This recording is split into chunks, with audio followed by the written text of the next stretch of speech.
নমস্কাৰ, স্বাগতম জনাইছোঁ এই চেনেলৰ অন্য এটা ভিডিঅ'লৈ। যিসকল আশা কৰ্মী, ৰান্ধনী আৰু অংগনবাড়ী কৰ্মী হয় তেওঁলোকৰ বাবে এই ভিডিঅ'টি অতিকৈ গুৰুত্বপূৰ্ণ। যিহেতু এইবাৰ যি অসম বাজেট যি ঘোষণা কৰিলে, কিন্তু সেই ভাৰ মৰ্মে কেৱল অংগনবাড়ী কৰ্মীসকলৰ যি দৰমহা হয় দৰমহা বৃদ্ধি হ'ব বুলি তেওঁলোকে ঘোষণা কৰিলে, কিন্তু ৰান্ধনী আৰু আশা কৰ্মীসকলৰ কি হ'ব? তেওঁলোকৰ দৰমহাৰ ক্ষেত্ৰত কিন্তু তেওঁলোকে কোনো ধৰণৰ মাননি বৃদ্ধি কৰাৰ কথা নাভাবিলে। যিসকল ৰান্ধনী কৰ্মী তেওঁলোকে যি কষ্ট কৰি তেওঁলোকে কাম কৰে, যিসকল আশা কৰ্মী তেওঁলোকৰ কিন্তু দৰমহাৰ ক্ষেত্ৰত তেওঁলোকে কোনো ধৰণৰ সিদ্ধান্ত নল'লে, কেৱল অংগনবাড়ী কৰ্মীসকলৰ সিদ্ধান্ত ল'লে। অংগনবাড়ী কৰ্মীসকলৰ লওক কোনো কথা নাই, কিন্তু ৰান্ধনী আৰু আশা কৰ্মীসকলৰ কথাও তেওঁলোকে এবাৰ ভাবিব লাগিছিল। ৰান্ধনী আৰু আশা কৰ্মীসকলো কিমান কষ্টৰে নিজৰ ঘাম মাটিত পেলাই তেওঁলোকে কাম কৰি তেওঁলোকে দৰমহাটো লয়, কিন্তু তেওঁলোকৰো যি দৰমহা হয় অলপ বঢ়াব পাৰিলেহেঁতেন। কিন্তু এতিয়াও নিৰ্দিষ্ট সিদ্ধান্ত নহ'ল যে অংগনবাড়ী কৰ্মীসকলৰো যে কিমান দৰমহা বৃদ্ধি হ'ব।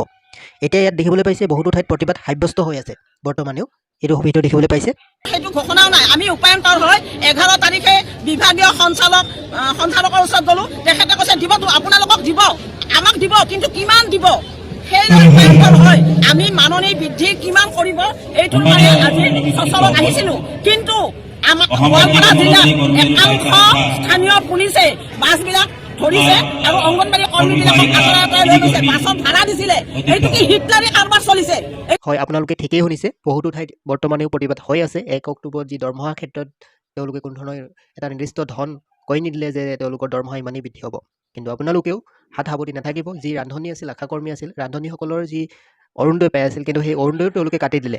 কিন্তু এতিয়ালৈকে ৰান্ধনী আৰু আশা কৰ্মীৰ ক্ষেত্ৰত কোনো ধৰণৰ দৰমহা বৃদ্ধিৰ ক্ষেত্ৰত তেওঁলোকে সিদ্ধান্ত নল'লে।